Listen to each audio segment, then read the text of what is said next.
I think more people are talking about Avowed than actually playing it. And that's indicative of all of the conversations going on around the bait and switch from the original announcement trailer to what the game turned into.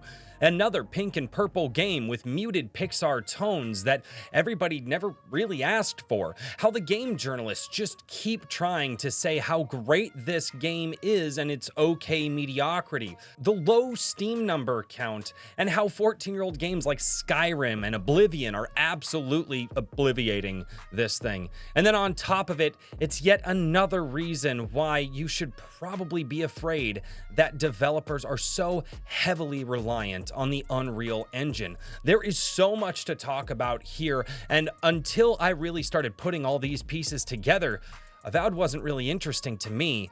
But what is interesting about Avowed is how it is the perfect game to talk about the absolute crisis that the AAA gaming industry is in. So I think everybody obviously knows what I'm talking about when I talk about most of those subjects. A lot of people are like, well, Dragon Age the Veilguard is a better excuse of all of this and a better reason for, well, not really. And there's a lot that I want to get into as why Avowed is actually indicative of the crisis, even more so than Dragon Age the Veilguard, Star Wars Outlaws, and Concord.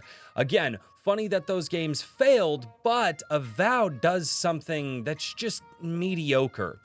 What am I talking about? So if you look at how the game was presented back in 2020 in that original announcement trailer, hell, I reacted to it on this channel with my buddy years ago. I thought it was absolutely killer. It was a first-person player perspective game that I went, wow, this is dark and gritty, and I could probably totally get into that. And I'm not usually into first-person perspective games. I generally don't like them, but I was going to be willing to give it a shot. However, years later, the way that the industry decided to go, they decided to take out those dark, muted tones of the original trailer, and they gave us yet another Pixar animated pink and purple looking muted tones where you can't really tell the emotion of any character's face.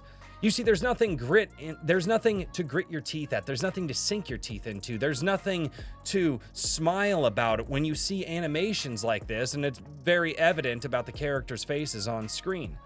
So many of the games that have been coming out lately, especially in the latter part of 2024, had this exact character design. And we all kind of look at it going, who the hell wanted character design like this? Why is it that it's so popular to make characters look like this? Can we just not make people look like people? I mean, hell, in games from years ago, we were seeing how the actual facial animations and stuff like that were much, much better. But for some reason, the gaming industry keeps wanting to go for this muted and purple and pinkish tone. Now, the purple and pinkish tones aside, I think that's more indicative to the fact that these developers really can't develop anymore. They don't actually have the skills needed in order to produce a game of that quality. Going into that, you can see how the comparison, and I'll leave the link for the channel down below, of doing comparisons between Skyrim and Oblivion, how games that are 14 and 19 years old actually interact with the world better. You actually see that they were able to use that engine from long ago. And people say, but you can't compare to Skyrim and Oblivion. But why not? Why can't I compare games years ago and say these games were more reactive? When I shot an arrow in the sky, it came back down. When I smashed something on a table, it broke. Do we really lose that much in the generation? I find that hard to believe. It's interesting because I remember back in the day playing one of my favorite RPGs of all time, Fable: The Lost Chapters.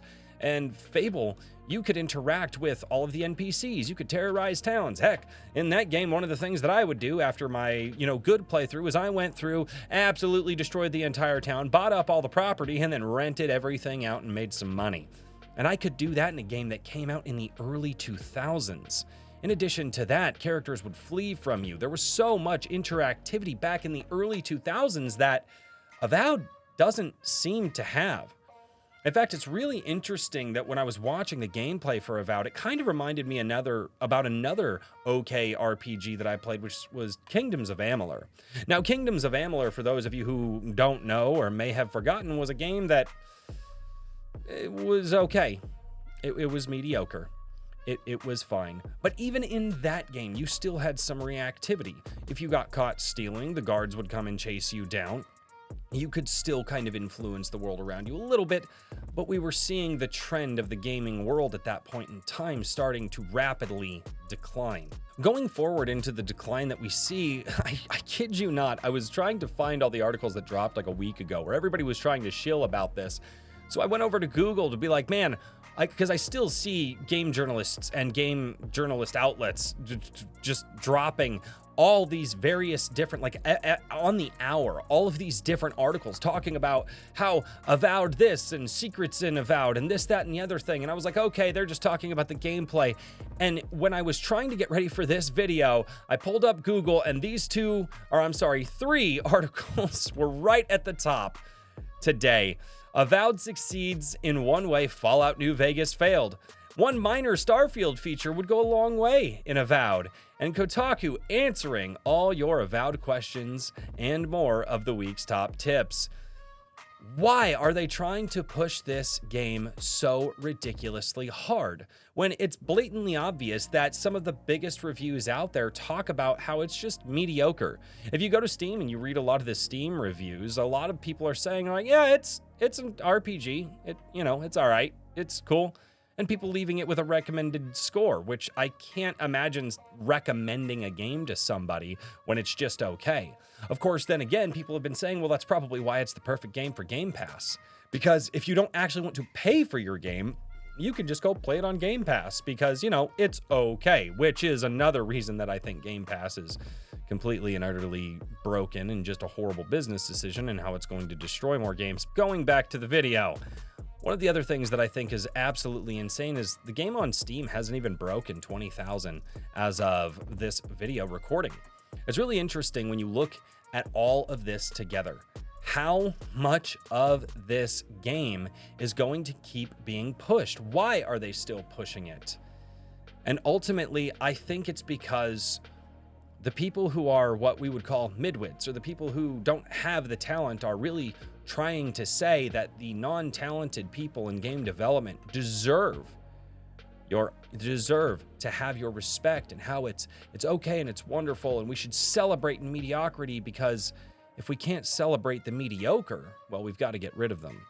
And that leads me to my final point about how the game developers of today are absolutely talentless, and they lack the drive that the developers of yesteryear had. What do you mean? How can you possibly say that? You're just living life in the past. Or I just see the amount of games that are out there that are coming out on Unreal Engine. Hell, Halo decided that they were going to abandon doing their own engine in favor of Unreal. Now, some games have come out that are really good, but the fact of the matter is, when you have developers out there who can't even work in their original engine, I'm talking about BioWare and how the president of BioWare, shortly after the release of Dragon Age: The Veilguard, mentioned that there might only be 20 people left in the company who even know how to work with the original engine that they came up with Dragon Age Origins in. This speaks to the rapid decline of the gaming industry as a whole. How can you possibly expect games to get better when a core skill that was there for decades is now gone?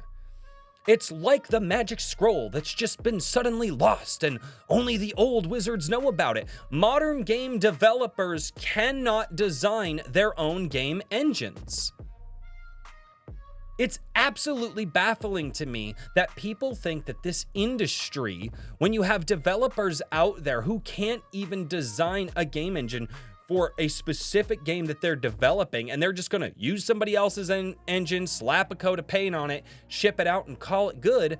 I mean, what the hell are we talking about? In the gaming world, so often we talk about, the cheap Chinese games out there that are just, they slap a coat of paint on it and it's more, microtransaction and more this and it's more gamba mechanics. And that's what Western developers are guilty of now. Maybe not with the microtransactions and the gambling mechanics, but all they're doing is slapping a coat of paint on Unreal Engine, calling it a new game and shipping it out the door for $70, and then going to turn around and beg for $100 if GTA 6 happens to sell for that.